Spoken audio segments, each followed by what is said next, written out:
ಉಡುಪಿ ನಗರದ ಕರಾವಳಿ ಬೈಪಾಸ್ ಸಮೀಪದ ಬೇಕರಿಯೊಂದರಲ್ಲಿ ವ್ಯಾಪಾರ ಸಂಬಂಧಿತ ವೈಮನಸ್ಸಿನ ಹಿನ್ನೆಲೆ ಚಾಕು ತೋರಿಸಿ ಹಲ್ಲೆ ನಡೆಸಿದ ಘಟನೆ ನಡೆದಿದೆ. ಸುಮಾರು 20 ವರ್ಷಗಳಿಂದ ಬೇಕರಿ ವ್ಯವಹಾರ ಮಾಡುತ್ತಿದ್ದ ಮಾಲಕರ ಮೇಲೆ ಇತ್ತೀಚೆಗೆ ಪಕ್ಕದಲ್ಲೇ ಬೇಕರಿ ಆರಂಭಿಸಿದ್ದ ವ್ಯಕ್ತಿ ಏಕಾಏಕಿ ಗಲಾಟೆ ನಡೆಸಿದ ಆರೋಪ ಕೇಳಿಬಂದಿದೆ. ನನ್ನ ವ್ಯಾಪಾರಕ್ಕೆ ತೊಂದರೆ ಮಾಡುತ್ತಿದ್ಯಾ ಎಂದು ಅವಾಚ್ಯ ಶಬ್ದಗಳಿಂದ ನಿಂದಿಸಿ ಅಂಗಡಿ ಮುಂಭಾಗದ ವಸ್ತುಗಳನ್ನು ಎಸೆದು ಹಾನಿಗೊಳಿಸಿದ್ದಾನೆ ಎನ್ನಲಾಗಿದೆ. ಬಳಿಕ ಅಂಗಡಿ ಒಳಗೆ ನುಗ್ಗಿ ಕಾಲರ್ ಹಿಡಿದು ಚಾಕು ತೋರಿಸಿ ಹಲ್ಲೆ ನಡೆಸಿರುವ ಆರೋಪ ಕೇಳಿಬಂದಿದೆ. ಈ ಸಂಬಂಧ ಉಡುಪಿ ನಗರ ಪೊಲೀಸ್ ಠಾಣೆಯಲ್ಲಿ ಪ್ರಕರಣ ದಾಖಲಾಗಿದ್ದು, ಘಟನೆಯ ದೃಶ್ಯಗಳು ಪ್ರತ್ಯಕ್ಷದರ್ಶಿಯೊಬ್ಬರ ಮೊಬೈಲ್ನಲ್ಲಿ ಸೆರೆಯಾಗಿದೆ.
కొంచెం రైస్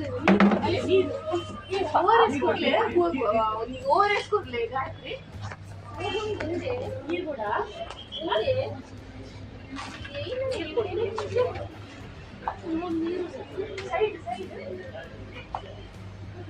ನೀರು ಕೊಡಿ ಫಸ್ಟ್ ಅದರ ಮೇಲೆ ಇಡು.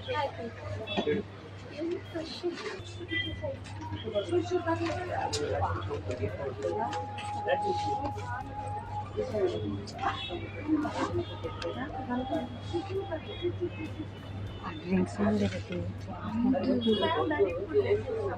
ರಿಲ್ಯಾಕ್ಸ್